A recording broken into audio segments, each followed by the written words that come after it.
Good morning! So, papunta tayo sa Hasmin Court guys dahil kami ay punta kaming sauna today. So, doon daw kami magkita-kita ngayon sa court. So, andito na tayo. Nagpalit pala kami ng damit dyan dahil red kaming lahat. So, sauna kasi today kaya red tayo dahil kay BBM kaya naka-red. So nakalain ang lahat dahil binibilang kung ilan na ang tao dito. Tapos umuusad na tayo guys. Ayan, kasi medyo malayo-layo kaya. Ayan, dito pala kami sa may Sandigan ba? Ayan no, sa may Kuwa. Dito kasi gaganapin ang sauna. So syempre init to.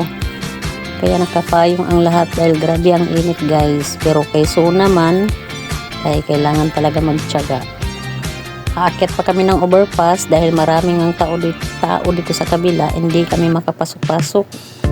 Kaya kailangan tayong mag-overpass sa taas. Di lalong mainit dahil nagsaksakan ng mga tao dito sa overpass o sa may hagdanan guys. Barang init talaga as in. Pero siguro naman kami lahat dito naka-ready naman yung mga kasama namin doon no.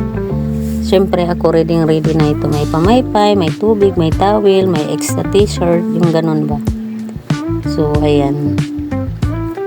Bangga-banggaan na yung mga tao dito. Kaya mayroong palabas, may papasok. Alam mo yung mga ganun. Ang mga motorista ay nako. Ola, sige. Takbuhan kayo at nagauunahan. Mayroon pati nagbanggaan dito guys. Ayan dyan, banda sa may sasakyan na yan. Ayan. Kasi nga hindi magpapatalo yung isa, singit dito, singit doon, nagbanggaan sila dyan.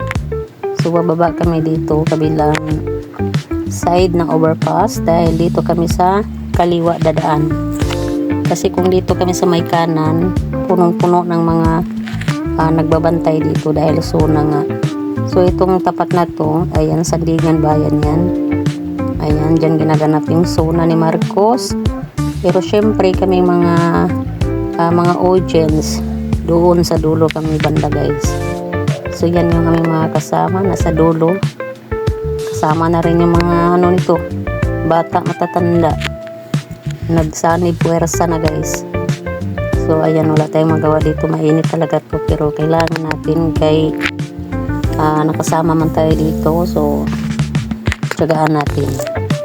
So maglakad lang kami dito kami sa kabila. So wala naman gaano sasakyan no.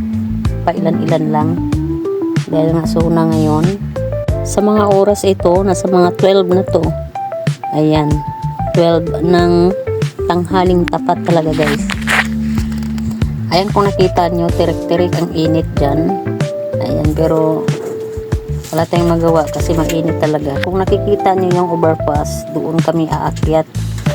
Aakyat na naman kami papuntang kabila. Doon na naman kami bababa.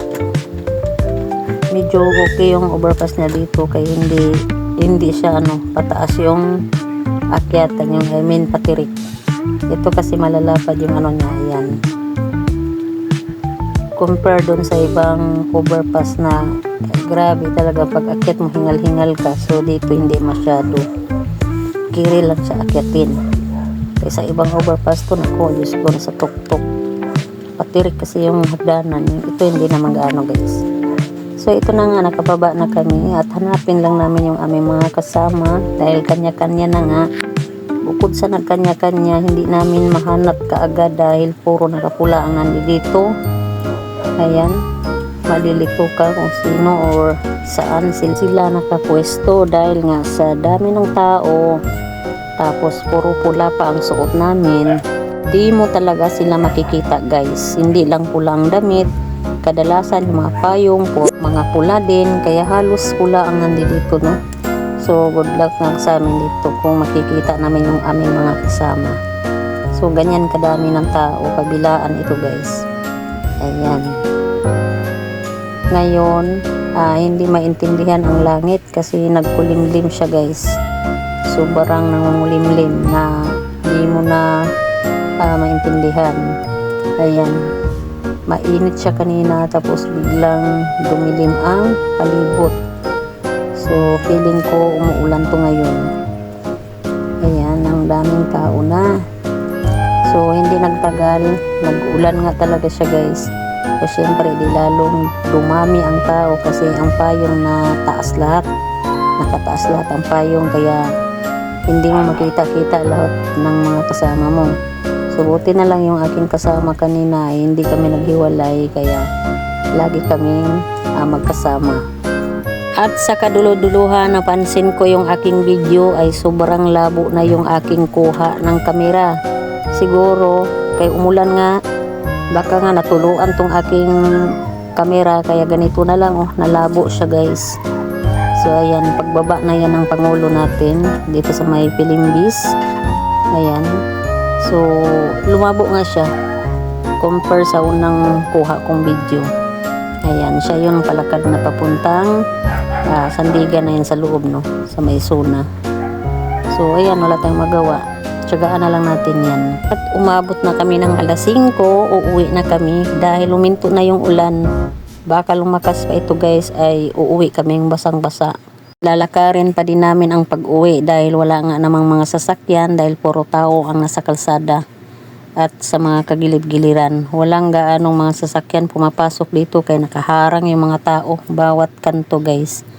So ayan, uwi na tayo ng bahay. So andito na tayo. So pagoda si Uka, agpapahinga muna ng ilang minutes at magluto na rin maya-maya. So hanggang dito na lang yung aking video guys.